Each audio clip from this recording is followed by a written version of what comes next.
Assalamualaikum warahmatullahi wabarakatuh. Halo adik-adik semua, apa kabar? Masih sehat? Masih ceria? Masih semangat? Dan masih berpuasa? Semoga puasa-puasa adik semua dan puasa Kak Imam juga mudah-mudahan Allah terima dan diberikan pahala yang sebaik-baiknya. Oke adik-adik semuanya, sebelumnya kita membaca basmalah dan salawat kepada Nabi kita Muhammad Sallallahu Alaihi Wasallam. Ayo semuanya kita angkat tangan kita. Bismillahirrahmanirrahim. Allahumma sholli ala Muhammad wa ala ali Muhammad. Oke adik-adik semua, sebelumnya kita duduk yang rapi, yang tertib, yang baik, menyimak, matanya perhatikan Kak Imam, telinganya dengarkan, duduknya yang paling rapi. Lomba duduk paling rapi. Iya, pinter. Sudah duduk semua? Oke, kalau sudah duduk semua, sudah tertib, Kak Imam akan mulai bercerita tentang hijrahnya para sahabat ke negeri Habasyah. Oke? Adik-adik semua masih semangat mendengarkan kisahnya? Ketika tahun keempat kenabian, orang-orang kafir Quraisy mereka semakin menjadi-jadi, menyerang, menyiksa orang-orang yang mengikuti ajaran Rasulullah, yaitu Muhammad Sallallahu Alaihi Wasallam. Siapapun yang mengikuti ajaran Muhammad, pasti kami semua akan menyiksa kalian. Kalian jangan murtad dari agama nenek moyang kalian. Kembalilah. Ayo, kamu kembali ke agama kamu, agama nenek moyang kamu. Tidak, agamaku tetap la ilaha illallah Muhammadur Rasulullah. Macam-macam kamu. Mereka pun terus menganiaya teman-teman, menyiksa orang-orang muslim, terutama kaum muslimin yang lemah. Hari demi hari, bulan demi bulan, tahun demi tahun, mereka semakin menyiksa, menjadi-jadi, menyiksa para sahabat, dan sampai turun surat Al-Kahfi ayat 16. Wa idhi tajaltumuhum wa ma ya'buduna illallah fa'u ilal kahfi yansur lakum rabbukum min rahmatihi wa yuhayyi lakum min amrikum mirfaqa. Dalam ayat tersebut adik-adik, mengapa Allah menurunkan surat Al-Kahfi ayat 16 bahwa ini merupakan sebuah pertanda bahwa para sahabat boleh hijrah dari kota Mekah, mengandung pelajaran bahwa cerita ini ada cerita Ashabul Kahfi yang mereka diperintahkan oleh Allah atau diilhamkan oleh Allah untuk hijrah dari tempat permusuhan, tempat keangkara-murkaan ke tempat yang aman.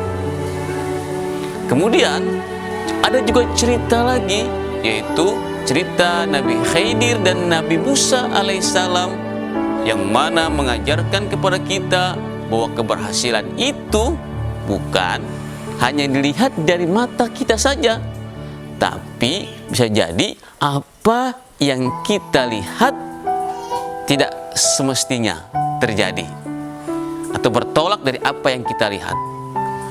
Kemudian yang ketiga yaitu cerita Dzulkarnain yang mengatakan bahwa bumi ini adalah milik Allah. Adik-adik, bumi ini adalah milik Allah dan Allah akan memberikan kepada siapa yang Allah kehendaki dari hamba-hambanya. Maka ingat adik-adik, keberhasilan itu terletak pada jalan iman, bukan jalan kekufuran. Iya adik-adik semua. Tadi surat Al-Kahfi turun. Ayat berapa? Ayat ayat 16. Pintar. Setelah turun surat Al-Kahfi ayat 16 ini, kemudian pun tetap orang-orang kafir Quraisy masih saja menyiksa orang-orang beriman. Dan semakin lama mereka semakin menyiksa. Dan turunlah surat Az-Zumar ayat 10 yang itu mengisyaratkan orang-orang muslim harus hijrah. Sehingga pada tahun kelima kenabian, Rasulullah Shallallahu Alaihi Wasallam memerintahkan para sahabat untuk hijrah ke kota Habasyah. Kenapa sih adik-adik harus hijrah ke kota Habasyah? Karena Rasulullah tahu bahwa di negeri Habasyah, yaitu ada Raja Najasyi yang sangat adil dan bijaksana dan taat kepada Allah Subhanahu wa Ta'ala. Adik-adik, ketika itu mereka bersiap-siap berangkat menuju kota Habasyah yang dipimpin oleh Utsman bin Affan. Mungkin ada sekitar 14 orang laki-laki dan ada 4 orang wanita, termasuk di dalamnya Sayyidatu Ruqayyah, anaknya Rasulullah Shallallahu Alaihi Wasallam. Mereka pun siap-siap berangkat. Wahai para sahabat semuanya, hari ini kita diperintahkan oleh Allah Subhanahu wa Ta'ala untuk hijrah dari kota Mekah menuju kota Habasyah. Mengapa kita harus hijrah ke kota Habasyah? Ini perintah Rasulullah. Rasulullah tahu kemana kita harus berhijrah. Kita dengar bahwa di negeri Habasyah terdapat raja yang adil, raja yang bijaksana, yang mengayomi semuanya. Baiklah kalau begitu, ayo kita berhijrah segera. Ayo kita berangkat sebelum orang-orang kafir Quraisy itu tahu bahwa kita akan pergi ke Habasyah. Ayo. Mereka berjalan, teman-teman, menuju pantai, terus sampai di pelabuhan yang bernama Saibah. Tahu nggak teman-teman, ketika mereka sampai di pelabuhan, kebetulan ada 2 kapal yang akan bertolak ke Habasyah. Mereka pun segera naik. Orang-orang kafir Quraisy pun mendengar bahwa orang-orang Muslim pengikut Rasulullah mereka pergi ke kota atau ke negeri Habasyah. Hei, kita dengar. Hei, sini, kemari. Ada apa, wahai Tuhan?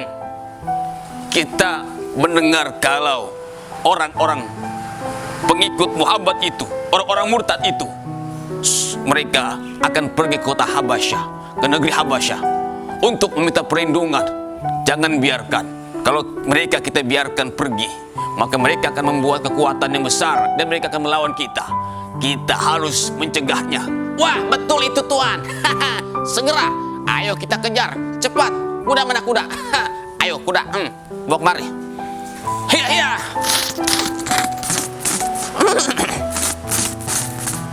Mereka pun melaju kudanya dengan begitu cepat, adik-adik, karena mereka juga nggak mau ketinggalan orang-orang kaum muslimin yang sudah berangkat dan naik kapal itu.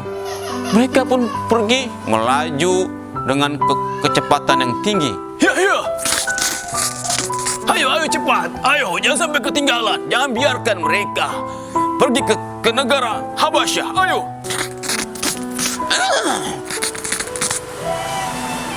Ketika mereka sampai, mereka terkejut, tidak ada kaum muslimin yang di pantai atau pelabuhan tersebut. Kita terlambat. Bagaimana ini? Ya sudah, ayo kita balik lagi ke kota Mekah. Mereka pun balik, teman-teman, ke kota Mekah.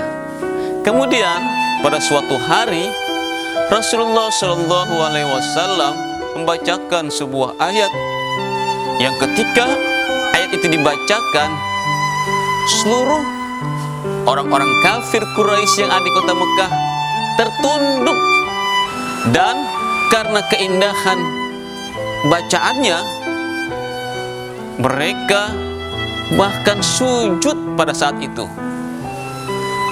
Adik-adik semuanya, apakah mereka masuk Islam?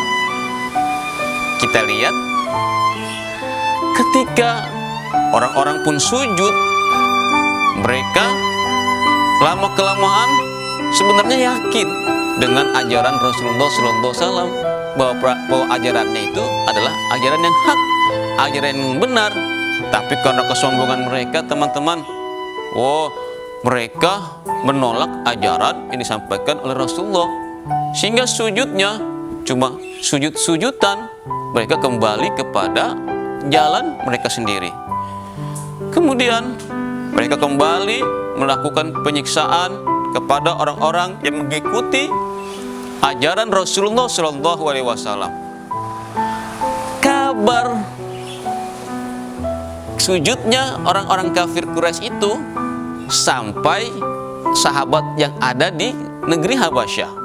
Aku dengar bahwa orang-orang kafir Quraisy itu mereka sudah masuk Islam. Apakah benar wahai Tuan? Ya, mereka sudah masuk Islam. Kita akan kembali ke kota Mekah.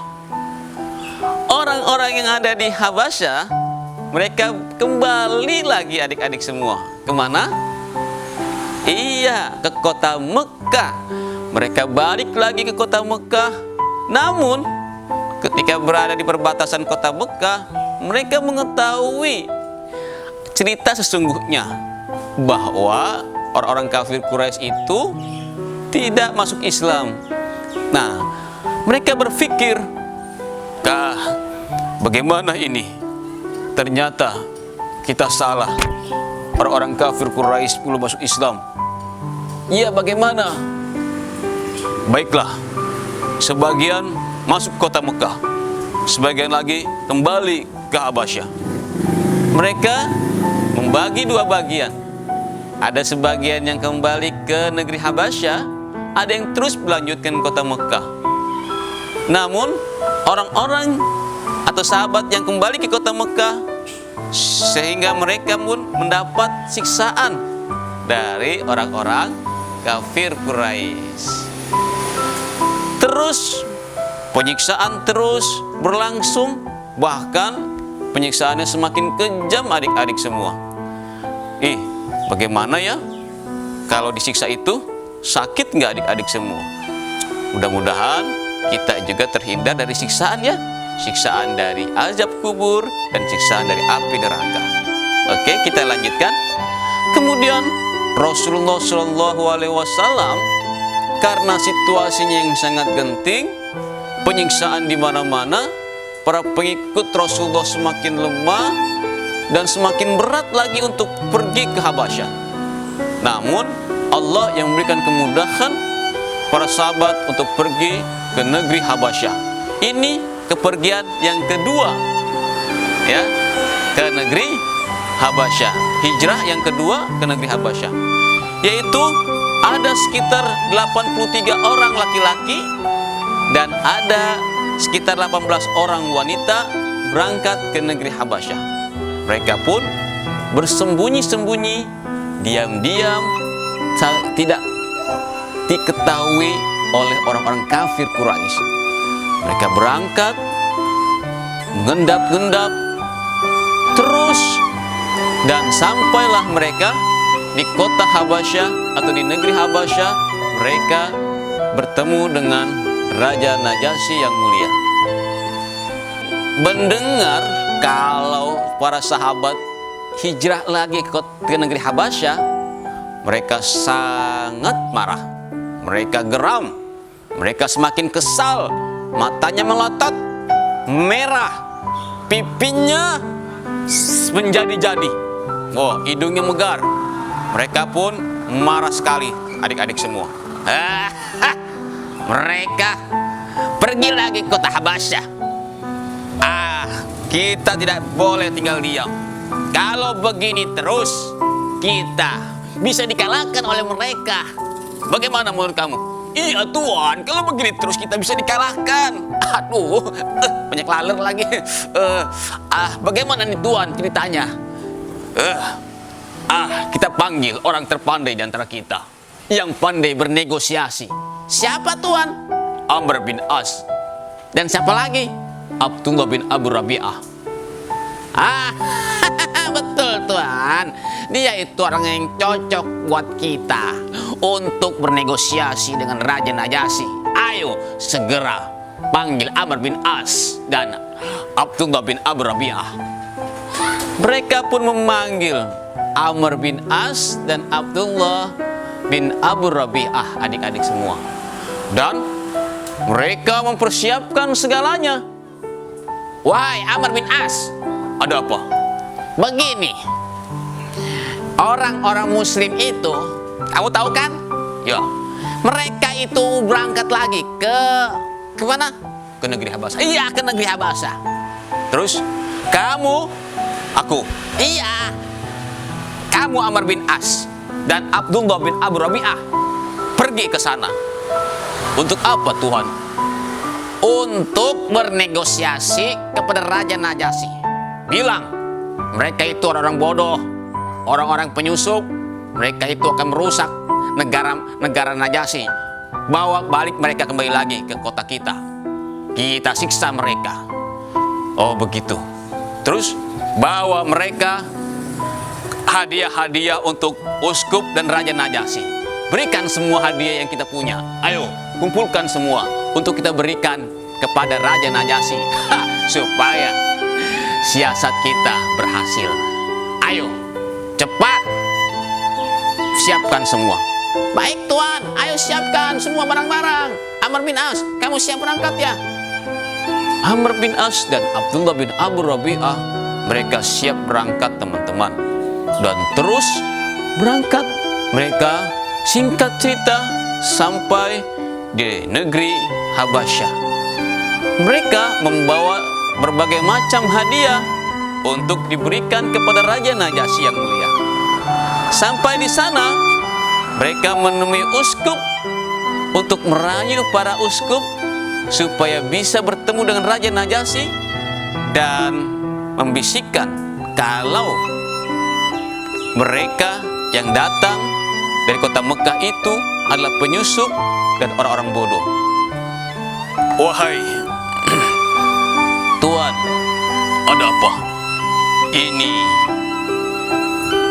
saudara kita Amr bin As dan Abdullah bin Abu Rabi'ah mau menemui Tuan. Silahkan.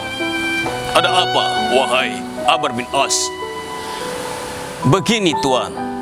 Iya.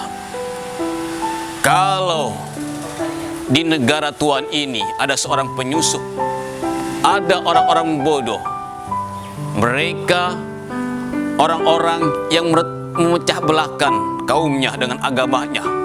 Mereka tidak masuk agama Tuhan, juga tidak masuk agama kami.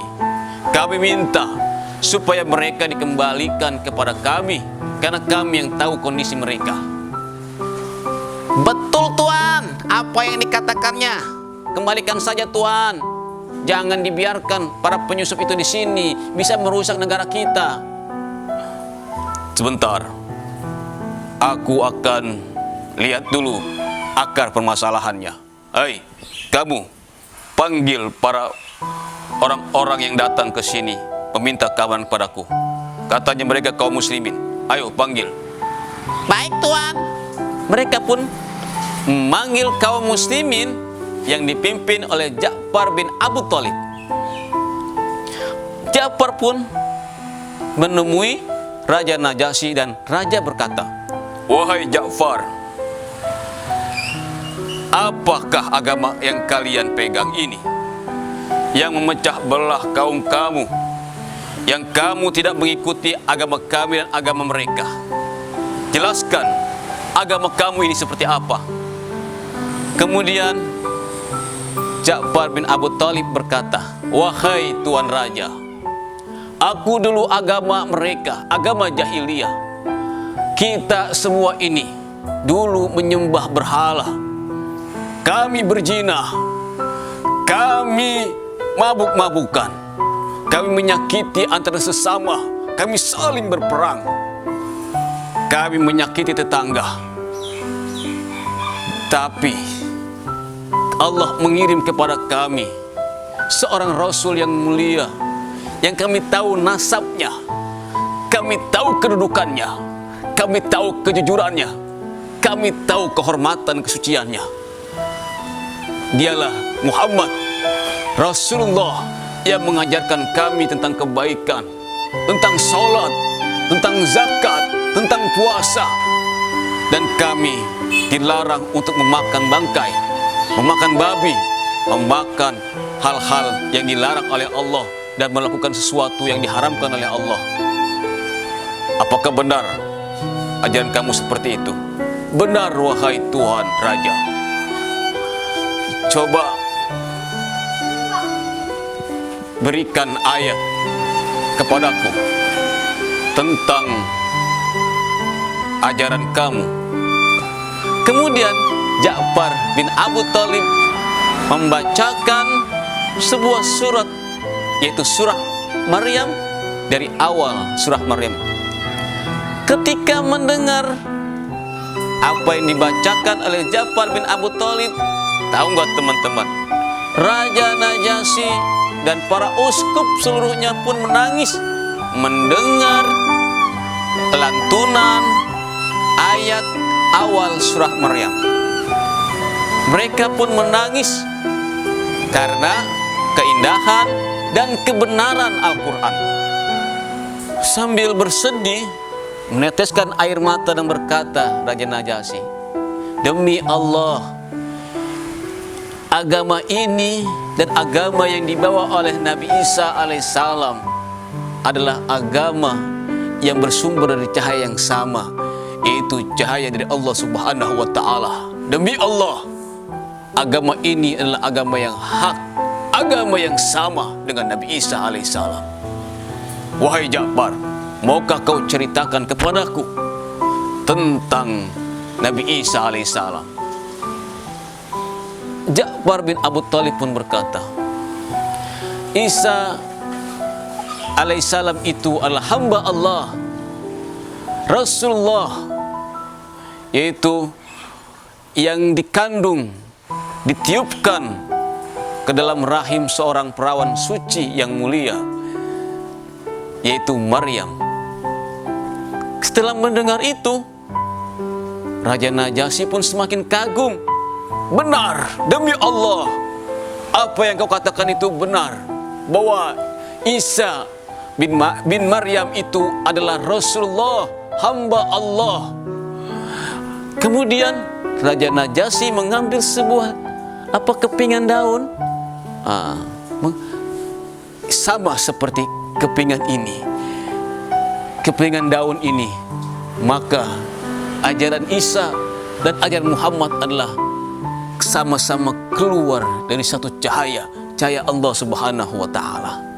Wahai Ja'far dan kaum-kamu semua pengikutnya, mulai hari ini pergilah dan kalian aman di negeriku. Tidak ada yang bisa mengganggu kalian. Siapa yang mengganggu kalian berarti mengganggu aku, karena kau adalah para pengikut Allah. Dan pengawal, serahkan semua hadiah yang diberikan oleh utusan orang itu. Aku tidak membutuhkannya, sekalipun mereka memberikan aku segunung emas. Berikan. Hadiah-hadiah pun dikembalikan teman-teman kepada Amr bin As dan Abdullah Abu Rabi'ah. Mereka pun gagal siasatnya untuk mengembalikan orang-orang Muslim yang tinggal atau menetap di Habasyah. Begitulah adik-adik semua cerita dari Kak Imam. Semoga cerita ini memberikan kepada kita sesuatu nilai yang berharga, kekuatan iman kita, pikiran kita, tenaga kita. Semoga Allah berikan kemudahan untuk jalan kebaikan sebagaimana jalannya orang-orang beriman terdahulu. Yuk kita kembali kepada Al-Quran kita kembali kepada sunnah Rasulullah SAW, membumikan kisah Indonesia berkah, Indonesia berkisah. Assalamualaikum warahmatullahi wabarakatuh.